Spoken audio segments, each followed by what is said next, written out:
Assalamualaikum warahmatullahi wabarakatuh. Anak soleh saudaraku sekalian, bagaimana kabarnya pagi ini? Semoga senantiasa dalam keadaan sehat walafiat. Amin ya robbal alamin. Dan terlebih penting juga adalah selalu dalam kondisi semangat ya. Meskipun sampai hari ini anak soleh kita masih belajar di rumah masing-masing ya. Anak soleh masih belajar di rumah. Kita berdoa semoga pandemi ini segera berlalu ya dan aktivitas kita kembali seperti biasa. Nah, anak saudaraku sekalian, alhamdulillah juga hari ini kita kembali lagi untuk melaksanakan pembelajaran kita, melanjutkan materi kita. Setelah kemarin ya 1 pekan kita melaksanakan PTS. Nah, jadi hari ini anak saudaraku sekalian, kita masih masuk di tema 3, subtema 3, pembelajaran 1. Nah, baik anak saudaraku sekalian, sebelum kita memulai, terlebih dahulu kita berdoa dulu ya. Nah, semoga Allah Subhanahu wa taala anak saudaraku sekalian senantiasa diberi kita kemudahan ya dalam memahami ilmu yang kita pelajari. Nah, Ustazah pimpin dari sini, anak saudaraku sekalian berdoa di rumah masing-masing. Sudah siap semua? Oke, kita mulai ya. Sikap berdoa. Tangan diangkat. Kepala ditundukkan. Berdoa dimulai. A'udzu billahi minasyaitonir rajim. Bismillahirrahmanirrahim. Rabbi zidni ilman warzuqni fahman. Amin ya robbal alamin. Oke, semoga anak saudaraku sekalian kita senantiasa diberi kemudahan dan selalu diberi rezeki pemahaman. Amin. Nah, baik anak saudaraku sekalian, sebelumnya ya kita harus melihat dulu nih tujuan kita untuk pembelajaran hari ini ya. Nah, jadi anak saudaraku sekalian, tujuan pembelajaran kita hari ini ada 2 ya. Jadi fokus kita untuk hari ini muatan pelajaran IPS. Nah, tujuan yang pertama, anak soleh saudaraku sekalian, setelah mendengar materi dari Ustazah, anak soleh mampu mengidentifikasi perubahan sosial budaya dalam kehidupan masyarakat dalam rangka modernisasi bangsa Indonesia di bidang ekonomi. Kemudian yang kedua adalah anak soleh saudaraku sekalian mampu menjelaskan perubahan sosial budaya dalam kehidupan masyarakat dalam rangka modernisasi bangsa Indonesia di bidang ekonomi. Nah, baik anak saudaraku sekalian, jadi anak soleh dalam hal ini adalah ketika kita mendengar kata modernisasi atau modern ya, dunia modern, maka di balik itu adalah ada sosok orang yang hebat. Nah, sekarang kita lihat ya, Ustazah akan tunjukkan satu sosok yang hebat ya, atau tokoh yang hebat. Nah, siapa yang mengenal foto yang Ustazah tunjukkan ini? Nah, beliau adalah pernah menjadi presiden Indonesia atau negara kita ya. Nah, jadi beliau namanya adalah Bapak Profesor B.J. Habibie ya. Nah, sekarang anak saudara sekalian, dari perkembangan zaman sampai saat ini anak soleh ada orang-orang yang hebat di belakangnya ya. Artinya ada tokoh yang mampu untuk mengembangkan ya modern ya, kehidupan modern sekarang. Nah, misalnya dari awal tidak adanya teknologi sampai Allah Subhanahu wa taala memberikan kemampuan kepada tokoh-tokoh atau orang yang dikehendakinya untuk menjadi bagian dari perkembangan zaman ya. Jadi salah satunya adalah Bapak Profesor B.J. Habibie yang salah satu tokoh penggiat dalam ilmu elektronika, salah satunya adalah pesawat. Nah, jadi anak saudaraku sekalian, beliau memiliki biografi. Apa sih itu biografi? Nah, sekarang kita lihat ya, biografi adalah riwayat hidup seseorang yang ditulis oleh orang lain ya. Jadi ketika kita mendengar biografi, oh berarti itu adalah riwayat hidup. Nah, sekarang kita lihat riwayat hidup beliau ya, Bapak B.J. Habibie kita, atau Bapak Presiden kita ya. Nah, jadi anak saudaraku sekalian, beliau adalah salah satu sosok yang disiplin dan kerja keras awal dari sebuah inovasinya ya. Jadi ketika kita disiplin, kemudian kerja keras, maka insya Allah hasilnya itu akan kita peroleh. Nah, baik anak saudaraku sekalian, jadi kita lihat ya. Nah, Profesor Dr. Insinyur Bahrudin Yusuf Habibie adalah Presiden ketiga Republik Indonesia yang menjadi kebanggaan bangsa Indonesia. Kenapa? Karena beliau adalah salah satu juga penggiat bagian dari ilmu elektronika sampai alhamdulillah bisa merakit sebuah pesawat. Nah, beliau lahirnya di mana? Nah, di Parepare, Selatan, tanggal 25 Juni 1936. Jadi beliau anak saudaraku sekalian dari Sulawesi Selatan asalnya ya, lahirnya. Nah, kita lihat masa kecilnya seperti apa sih beliau ya, sampai alhamdulillah dia tumbuh menjadi tokoh yang sangat luar biasa. Nah, masa kecil Bapak B.J. Habibie dilalui di Parepare atau Sulawesi Selatan ya. Nah, sikap hidup disiplin dan kerja keras telah ditunjukkan oleh beliau sejak kanak-kanak. Nah, ia memiliki semangat tinggi pada ilmu pengetahuan dan teknologi. Nah, kemudian anak saudaraku sekalian, dia melanjutkan studinya atau sekolahnya di SMA Bandung dan prestasinya alhamdulillah selalu menonjol terutama pada pelajaran IPA dan matematika. Nah, kemudian kita lihat lagi biografi beliau. Perjuangan keras di perantauan. Nah, jadi beliau ini adalah salah satu sosok tokoh yang sering merantau juga. Kita lihat ya.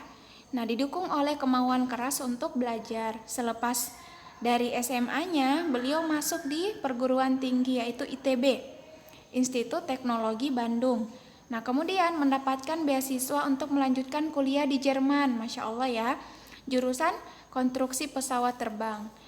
Nah, ia bertekad bulat untuk bekerja keras dan harus sukses. Nah, itu adalah salah satu azam beliau atau tekad beliau ya. Nah, Bapak B.J. Habibie ini selalu menggunakan musim liburannya dengan bekerja mencari uang untuk membeli sebuah buku. Masya Allah ya, subhanallah ya. Jadi beliau itu hari liburnya untuk mencari uang dalam hal membeli buku sebagai pendukung sekolahnya. Nah, tahun 1960 Bapak B.J. Habibie ini mendapat gelar Diploma Ing di Jerman dengan nilai yang cukup ya, yang sangat sempurna. Nah, ia bekerja di industri kereta api Jerman dan berhasil menemukan cara untuk membuat 1000 wagon kereta api berkekuatan tinggi. Nah, jadi beliau di pagi buta, Bapak B.J. Habibie ini harus berjalan kaki secepat mungkin ke tempat kerja yang jauh. Nah, dia bekerja keras ya, sampai harus berjalan kaki dengan jarak yang cukup jauh anak saudaraku sekalian. Kenapa? Tujuannya untuk menghemat kebutuhan hidupnya. Jadi beliau adalah salah satu sosok yang sangat penyabar. Nah, kemudian dia pulang pada malam hari dan belajar untuk kuliahnya. Masya Allah ya, sangat rajin dan disiplin. Nah, kemudian anak saudaraku sekalian, tahun 1965 Bapak B.J. Habibie ini mendapat gelar engineer dengan nilai sangat sempurna. Masya Allah ya, luar biasa. Dari pengorbanan yang sungguh-sungguh beliau mendapatkan hasil yang maksimal. Nah, kemudian anak saudaraku sekalian, sekarang kita lihat buah dari kerja keras beliau apa saja. Nah, Bapak B.J. Habibie ini bekerja di industri pesawat terbang di Jerman ya. Nah, karena sikap beliau yang disiplin, kemudian kerja keras, nah sehingga dari kedua modal tersebut yang dimiliki, nah dia terus naik hingga dipercaya menjadi Vice President sekaligus Direktur dan Penasehat Senior bidang teknologi. Nah, ia menjadi satu-satu orang Asia ya yang berhasil menduduki jabatan bergensi di perusahaan pesawat terbang di Jerman. Jadi Masya Allah, dengan kerja keras beliau, kemudian disiplinnya beliau, alhamdulillah hasilnya beliau mendapatkan hasil yang maksimal, dipercaya oleh orang Jerman. Nah, kemudian anak saudaraku sekalian, beliau adalah salah satu tokoh yang mencintai negaranya, ya. Salah satunya adalah dia kembali ke tanah air, ya. Kita lihat ya kecintaan pada tanah air. Nah, pada tahun 1968, anak saudaraku sekalian, Bapak B.J. Habibie ini mengundang 40 insinyur di Indonesia. Nah, untuk apa? Untuk bekerja di Jerman, guna untuk mempersiapkan keterampilan dan pengalaman mereka dalam membuat produk industri dirgantara, ya, maritim dan darat di tanah air. Jadi anak saudaraku sekalian, karena kecintaan beliau kepada tanah air, maka beliau mengundang 40 insinyur dari Indonesia untuk dipekerjakan di Jerman. Dalam rangka apa? Untuk melatih insinyur-insinyur tersebut dalam keterampilannya, supaya bisa mengembangkan Indonesia. Nah, kemudian anak saudaraku sekalian, pada tahun 1974, Bapak B.J. Habibie ini diminta pulang ke tanah air, ya. Jadi pada tahun 1974 beliau disuruh pulang ke tanah air dan menjadi penasehat pemerintah di bidang teknologi pesawat terbang. Nah, ia menjadi Menteri Negara Riset, anak saudaraku sekalian, dan teknologi hingga menjadi wakil presiden. Nah, dan menjadi seiring berjalannya waktu, dia menjadi Presiden Republik Indonesia yang ketiga. Jadi Masya Allah ya, Bapak B.J. Habibie ini dari awal perjalanannya tadi dengan modal kerja kerasnya, kemudian sabar, kemudian disiplin, alhamdulillah hasilnya juga maksimal. Salah satunya kita bisa rasakan sekarang ya, ada pesawat dan lain-lain. Nah, kemudian anak saudaraku sekalian, kita lihat ya, beliau dalam prestasi cemerlang buah dari disiplin dan kerja kerasnya. Nah, Bapak B.J. Habibie ini menyumbang berbagai penemuan dan sejumlah teori di bidang konstruksi pesawat terbang. Masya Allah ya. Nah, seperti Habibie Factor, Habibie Theorem ya. Kemudian Habibie Method yang dipakai oleh universitas di Indonesia. Nah, ia dijuluki sebagai Mr. Crack. Kenapa? Karena dia menemukan rumus untuk menghitung cacat badan pesawat terbang. Jadi ketika pesawat terbangnya rusak, ya, maka ada rumus yang sudah disiapkan. Siapa yang menemukannya? Yaitu Bapak B.J. Habibie. Nah, ia juga banyak menerima penghargaan dari prestasinya. Nah, kemudian anak saudaraku sekalian, ia diakui berbagai lembaga internasional seperti di Jerman, ya, kemudian negara Inggris, Swedia, di Prancis, Amerika. Nah, serta dia menerima penghargaan yang hampir setara dengan hadiah Nobel. Jadi Masya Allah ya, beliau ini adalah salah satu tokoh inspiratif untuk kita semua. Khususnya juga adalah anak saudaraku sekalian sebagai generasi penerus ya. Jadi dengan disiplin dan kerja keras, insya Allah kita berdoa kepada Allah, kita menjadi ya orang yang bermanfaat untuk orang lain ya. Karena anak saudaraku sekalian, Allah sudah menjelaskan dalam Al-Quran bahwa barang siapa yang bermanfaat untuk orang lain, maka dia adalah orang yang berguna ya. Jadi ketika kita bermanfaat untuk orang lain, maka kita adalah sosok orang yang berguna. Nah, sekarang kita lihat anak saudaraku sekalian ya, Bapak B.J. Habibie dikenal juga sebagai Bapak Teknologi Indonesia ya. Nah, yaitu pada tahun 1976 Bapak B.J. Habibie ini mendirikan industri pesawat terbang yang pertama kali di Asia Tenggara. yaitu PT Nurtonio dan industri strategis lainnya. Nah, industri binaannya berhasil memproduksi pesawat terbang, helikopter, senjata, ya, amunisi, kapal, tank, panzer, water, ya, kemudian kendaraan lainnya. Nah, anak saudaraku sekalian, alhamdulillah ya, Bapak B.J. Habibie ini secara tidak langsung ikut terlibat dalam proyek perhitungan dan desain helikopter, kemudian alat-alat teknologi lainnya. Nah, jadi anak saudaraku sekalian, beliau ini adalah salah satu tokoh yang sangat berjasa dengan ilmunya yang diberikan oleh Allah Subhanahu wa Ta'ala. Nah, semoga kita bisa mengambil contoh dari beliau, anak saudaraku sekalian, bisa menjadi seperti beliau ya, menemukan temuan-temuan baru yang dijadikan sebagai perkembangan untuk negara kita, terlebih adalah dalam keluarganya, masyarakat, sampai pada lingkup negara. Nah, anak saudaraku sekalian, Bapak B.J. Habibie ini penemuannya telah memberikan manfaat yang cukup besar ya terhadap di dunia transportasi. Nah, khususnya adalah transportasi udara. Nah, bagaimana pengaruh alat transportasi terhadap kehidupan ekonomi masyarakat Indonesia?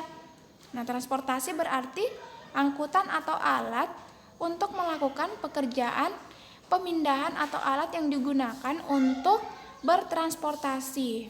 Nah, misalnya ya, mobil, motor, kereta api, pesawat ya, kapal laut. Nah, sekarang mari kita amati gambar di bawah ini ya. Nah, Ustazah akan perlihatkan. Nah, berikut adalah gambarnya. Nah, jadi anak saudaraku sekalian, dari hasil penemuan-penemuan tokoh-tokoh kita ya, sekarang alhamdulillah kita bisa merasakannya ya.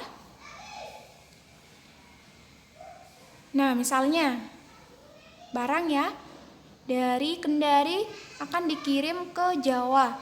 Nah, itu bisa melalui kapal ya. Kemudian pesawat. Nah, misalnya ini dari gedung 1 ya.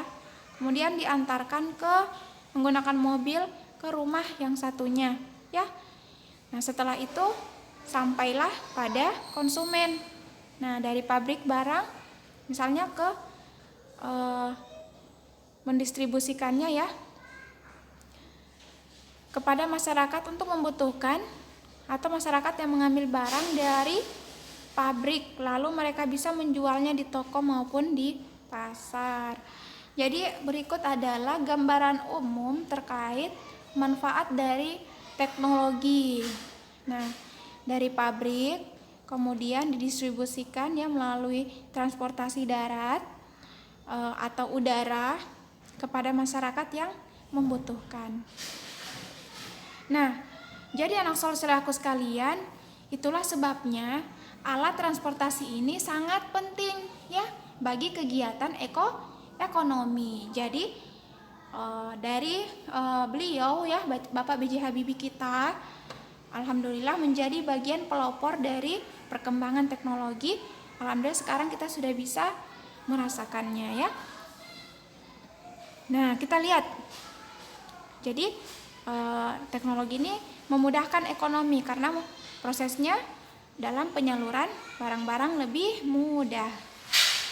Nah, jadi anak saudaraku sekalian, tujuan penyelenggaraan transportasi adalah untuk memberikan suatu pelayanan jasa yang dibutuhkan oleh masyarakat setiap harinya, ya. Nah, sekarang coba kita bayangkan, ya, apabila satu hari saja, nah pelayanan itu tidak ada ya, terhenti. Nah, tentunya anak saudaraku sekalian akan menimbulkan banyak sekali dampak, terutama akan terganggunya segala aktivitas sosial dan ekonomi masyarakat. Nah, mungkin saja banyak orang yang tidak bisa bekerja di hari itu, ya misalnya. Kemudian distribusi barang-barang kebutuhan tidak dapat dilakukan. Nah, sehingga anak soleh-solehku sekalian, ujungnya adalah ekonomi masyarakat menjadi macet total, ya. Nah, contohnya saja sekarang ya, karena pandemik, banyak yang terhambat. Nah, kita coba membayangkan ketika teknologi terhenti sejenak ya, pasti banyak yang akan terhambat pula. Nah, sehingga anak saudaraku sekalian, transportasi ini memiliki peran yang sangat penting dalam menunjang pertumbuhan ekonomi. Nah, ekonomi masyarakat dan merupakan urat nadi dalam pembangunan ekonomi dalam suatu negara, anak saudaraku sekalian. Nah, kemudian anak saudaraku sekalian, ya, ekonomi ini harus ditunjang dengan pengembangan sistem transportasi yang baik sesuai dengan kebutuhan dan perkembangan zamannya ya. Jadi anak saudaraku sekalian, teknologi sangat berperan penting dalam ya membangun atau meningkatkan ekonomi masyarakat. Nah, sekarang kita lihat ya manfaat alat transportasi secara ekonomi. Nah, yang pertama, nomor 1 ya, perpindahan orang. Nah, transportasi menjadikan orang lebih mudah dan cepat berpindah tepat dari satu tujuan ke tujuan lainnya. Yang kedua, pemindahan barang ya. Jadi manfaatnya pemindahan barang. Nah, transportasi menjadi barang-barang dapat dikirim dalam tempat produksi ke tempat lainnya yang dibutuhkan ya sesuai dengan kebutuhan konsumen. Kemudian anak saudaraku sekalian, yang ketiga adalah menjaga stabilitas harga barang. Nah, transportasi menjadi suplai barang lebih mudah dalam terjamin. Sehingga harga barang akan tetap stabil. Jadi anak saudaraku sekalian, ketika kita membayangkan ekonomi ya, ketika ekonomi terhambat karena diakibatkan oleh transportasi terhambat, maka barang-barang akan menjadi langka. Nah, efeknya adalah langkanya barang-barang tersebut dia menjadi mahal ya. Nah, kemudian yang keempat adalah meningkatkan nilai ekonomi suatu kawasan atau wilayah. Nah, kenapa? Karena transportasi meningkatkan produktivitas dan nilai jual suatu kawasan, misalnya hasil industri ya, kemudian yang kedua hasil pertanian, tanah dan lain-lain. Nah, yang kelima adalah perkembangan wilayah. Nah, jadi anak saudaraku sekalian, alat transportasi ini dapat mengembangkan suatu wilayah ya, sebuah wilayah. Kenapa? Karena dapat mempercepat perkembangan suatu wilayah. Dengan keterbatasan transportasi, anak saudaraku sekalian, semuanya akan menghambat perkembangan wilayah. Nah, kemudian anak saudaraku sekalian, ya, untuk materi kita cukup sampai di sini tentang perkembangan ekonomi masyarakat ya yang berdasarkan di peran teknologi alat transportasi. Nah, jadi anak saudaraku sekalian, perkembangan teknologi itu anak soleh ada tokoh-tokoh yang membantu dalam peningkatan teknologi atau yang berperan dalam peningkatan teknologi sesuai dengan bidangnya masing-masing ya. Contohnya adalah Bapak B.J. Habibie kita yang Masya Allah punya prestasi-prestasi yang luar biasa dengan modal tadi, disiplin dan kerja keras. Kemudian terlebih adalah kita berdoa kepada Allah semoga segala aktivitas kita senantiasa dimudahkan. Nah, sekarang anak saudaraku sekalian, Ustazah berikan tugas ya di halaman 115. Nah, tugasnya adalah dari teks bacaan yang berjudul Disiplin dan Kerja Keras, awal dari sebuah inovasi yang cemerlang. Pertanyaannya ada 3. Yang pertama, apa topik masalah dari teks tersebut? Yang kedua, apakah teks tersebut adalah jenis teks eksplanasi ilmiah? Kemudian jelaskan dan berikan contohnya. Yang ketiga adalah apa pesan yang ingin disampaikan penulis melalui teks tersebut? Nah, itu adalah tugas anak soleh saudaraku sekalian. Nah, kemudian anak soleh saudaraku sekalian, tugas berikutnya adalah, jadi tugasnya ada 2 ya. Tugas berikutnya adalah untuk muatan pelajaran IPS ya. Kalau yang bahasa Indonesia kita sudah pernah pelajari tentang eksplanasi. Nah, yang untuk muatan pelajaran IPS-nya ada dua. Yang pertama, bagaimana pengaruh alat transportasi modern terhadap penyebaran barang-barang hasil produksi, pertanian, perikanan, dan industri. Berikan beberapa contohnya. Kemudian yang kedua, anak saudaraku sekalian, apa yang akan terjadi pada kehidupan masyarakat jika tidak terdapat beragam alat transportasi modern seperti pesawat terbang, kapal laut, kereta api, dan truk kargo. Nah, jelaskan ya anak saudaraku sekalian. Nah, anak saudaraku sekalian, jadi itulah tugasnya ya untuk hari ini.